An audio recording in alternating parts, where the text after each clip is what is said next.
George's Marvellous Medicine. Chapter 1. Grandma. I'm going shopping in the village, George's mother said to George on Saturday morning. So be a good boy and don't get up to mischief. This was a silly thing to say to a small boy at any time. It immediately made him wonder what sort of mischief he might get up to. And don't forget to give Grandma her medicine at 11 o'clock, the mother said. Then out she went, closing the back door behind her. Grandma, who was dozing in her chair by the window, opened one wicked little eye and said, Now you heard what your mother said, George. Don't forget my medicine. No, Grandma, George said. And just try to behave yourself for once while she's away. Yes, Grandma, George said. George was bored to tears. He didn't have a brother or a sister. His father was a farmer, and the farm they lived on was miles away from anywhere, so there were never any children to play with. He was tired of staring at pigs and hens and cows and sheep. He was especially tired of having to live in the same house as that grizzly old grunion of a grandma. Looking after her all by himself was hardly the most exciting way to spend a Saturday morning. You can make me a nice cup of tea for a start, Grandma said to George. That will keep you out of mischief for a few minutes. Yes, Grandma, George said. George couldn't help disliking Grandma. She was a selfish, grumpy old woman. She had pale brown teeth and a small, puckered-up mouth like a dog's bottom. How much sugar in your tea today, Grandma? George asked her. 1 spoon, she said, and no milk. Most grandmothers are lovely, kind, helpful old ladies, but not this one. She spent all day and every day sitting in her chair by the window, and she was always complaining, grousing, grouching, grumbling, griping about something or other. Never once, even on her best days, had she smiled at George and said, Well, how are you this morning, George? Or, Why don't you and I have a game of snakes and ladders? Or, How was school today? She didn't seem to care about other people, only about herself. She was a miserable old grouch. George went into the kitchen and made Grandma a cup of tea with the tea bag. He put 1 spoon of sugar in it and no milk. He stirred the sugar well and carried the cup into the living room. Grandma sipped the tea. It's not sweet enough, she said. Put more sugar in. George took the cup back to the kitchen and added another spoonful of sugar. He stirred it again and carried it carefully to Grandma. Where's the saucer? She said. I won't have a cup without a saucer. George fetched her a saucer. And what about a teaspoon, if you please? I've stirred it for you, Grandma. I stirred it well. I'll stir my own tea, thank you very much, she said. Fetch me a teaspoon. George fetched her a teaspoon. When George's mother or father were home, Grandma never ordered George about like this. It was only when she had him on her own that she began treating him badly. You know what's the matter with you, the old woman said, staring at George over the rim of the teacup with those bright, wicked little eyes. You're growing too fast. Boys who grow too fast become stupid and lazy. But I can't help it if I'm growing fast, Grandma, George said. Of course you can, she snapped. Growing's a nasty, childish habit. But we have to grow, Grandma. If we didn't grow, we'd never be grown-ups. Rubbish, boy, rubbish, she said. Look at me. Am I growing? Certainly not. But you did once, Grandma. Only very little, the old woman answered. I gave up growing when I was extremely small, along with all the other nasty, childish habits like laziness and disobedience and greed and sloppiness and untidiness and stupidity. You haven't given up any of those things, have you? I'm still only a little boy, Grandma. You're 8 years old, she snorted. That's old enough to know better. If you don't stop growing soon, it'll be too late. Too late for what, Grandma? It's ridiculous, she went on. You're nearly as tall as me already. George took a good look at Grandma. She certainly was a very tiny person.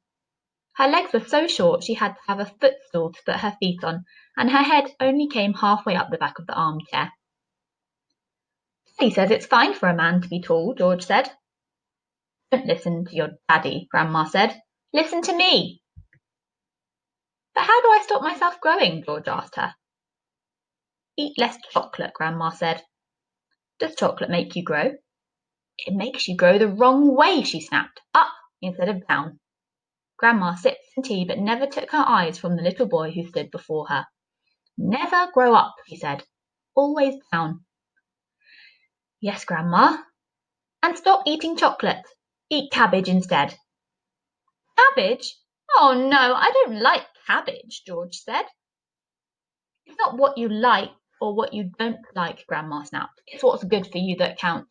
From now on, you must eat cabbage 3 times a day. Mountains of cabbage. And if it's got caterpillars in it, so much the better. Ouch, George said.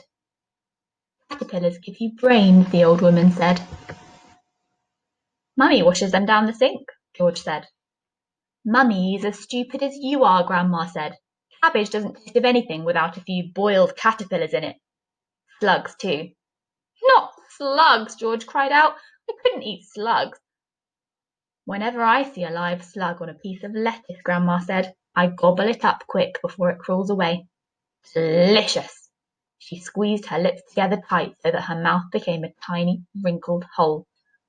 Delicious, she said again.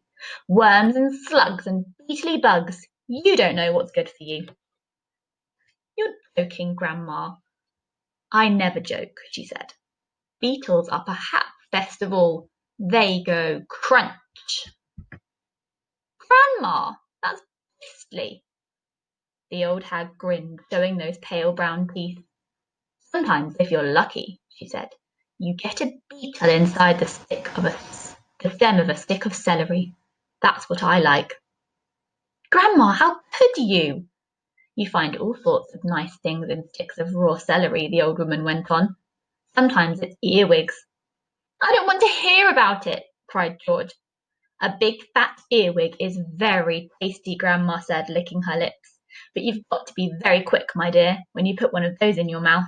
It has a pair of sharp nippers on its back end, and if it grabs your tongue with those, it never lets go.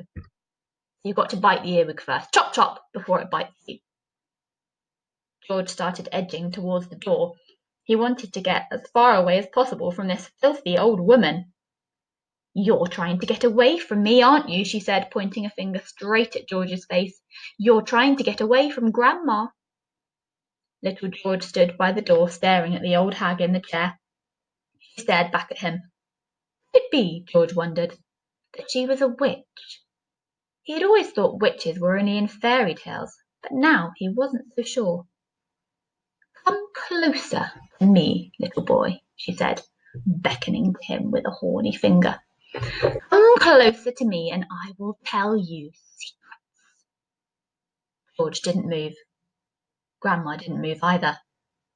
I know a great many secrets, she said, and suddenly she smiled. It was a thin, icy smile, the kind a snake might make just before it bites you. Come over here to Grandma, and she'll whisper secrets to you.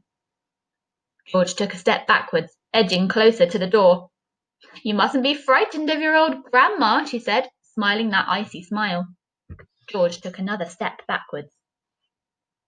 Some of us, she said, and all at once she was leaning forward in her chair and whispering in a throaty sort of voice George had never heard her use before.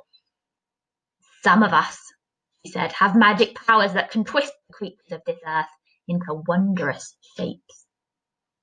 A tingle of electricity flashed down the length of George's spine. He began to feel frightened. Some of us, the old woman went on, have fire on our tongues and sparks in our bellies and wizardry in the tips of our fingers. Some of us know secrets that would make your hair stand straight up on end and your eyes pop out of their sockets. George wanted to run away, but his feet seemed stuck to the floor. We know how to make your nails drop off and teeth grow out of your fingers instead. George began to tremble. It was her face that frightened him most of all, the frosty smile, the brilliant, unblinking eyes. We know how to have you wake up in the morning with a long tail coming out from behind you. Grandma, he cried out, stop!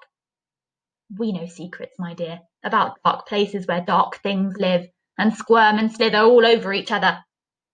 George made a dive for the door. It doesn't matter how far you run, he heard her saying. You won't ever get away. George ran into the kitchen, slamming the door behind him.